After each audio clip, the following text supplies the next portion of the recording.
Bonjour à tous. L'autre jour, Shaiko, l'un de mes chats, est venu à moi pour me transmettre un message. Je me suis fait bien sonner les cloches et j'en ai pris pour mon grade, mais j'ai pensé qu'il serait bon de vous le partager. Tu sais, je suis beaucoup plus sage que je n'en ai l'air. Les apparences sont souvent trompeuses. On ne doit pas s'y fier car cela ne représente pas la réalité. Regarde-toi aujourd'hui.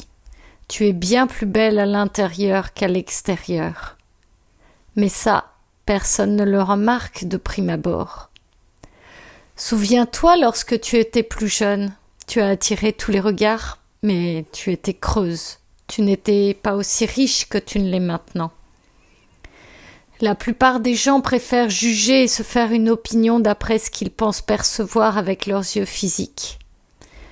Mais est-ce bien suffisant en réalité?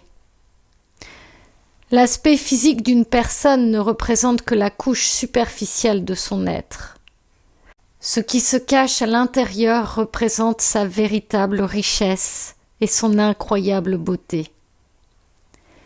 Chacun recèle des merveilles, mais ces aspects de chaque personnalité nécessitent évidemment que l'on prenne le temps pour les découvrir, car ils ne sont pas toujours perceptibles à l'œil nu. Aujourd'hui, malheureusement, peu de gens savent faire cet effort. Leur superficialité cause leur perte. Ils passent à côté d'un remarquable trésor, pour eux-mêmes et pour les autres. À force de s'attacher aux apparences, ils ne savent plus qui ils sont. Ils cherchent à s'identifier et à se reconnaître à travers des critères sociaux mensongers. Mais est-ce cela la vie?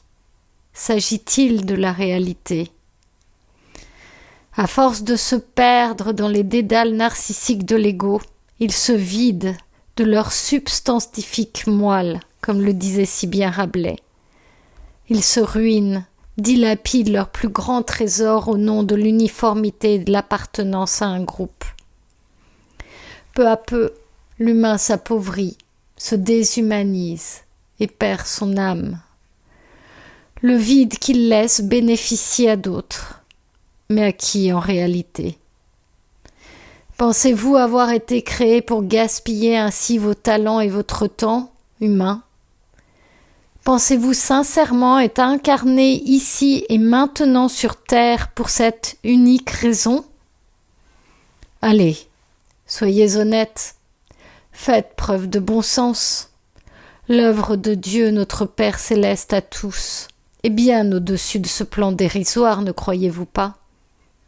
Regardez-vous, bon sang, regardez-vous perdre chaque jour un peu plus de votre dignité. Au nom de quoi? D'une appartenance hypocrite? N'avez-vous pas mieux à faire qu'à regarder la forme et la taille de votre nombril? Mieux à faire que de juger, de pinailler, de critiquer? Pendant que vous dépérissez en vous vidant de votre substance, que croyez-vous qu'il se passe? Eh bien, je vais vous le dire. D'autres viennent pour prendre la place vacante, car la nature ne connaît pas le vide.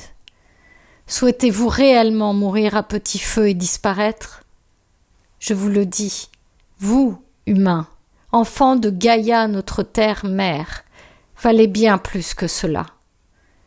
Levez-vous, redressez-vous, posez ces miroirs narcissiques illusoires, rassemblez vos forces, retroussez vos manches, unissez-vous par le cœur et par l'esprit et commencez à vous mettre à l'œuvre.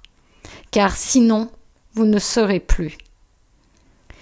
Faites valoir vos droits et vos valeurs. Ne renoncez pas, car ce serait une insulte à la vie même.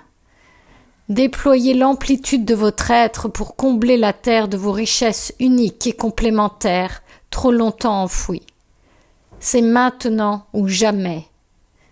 Il est temps d'être et de vous montrer tel que vous êtes pour illuminer le monde et rendre grâce à votre divinité intrinsèque.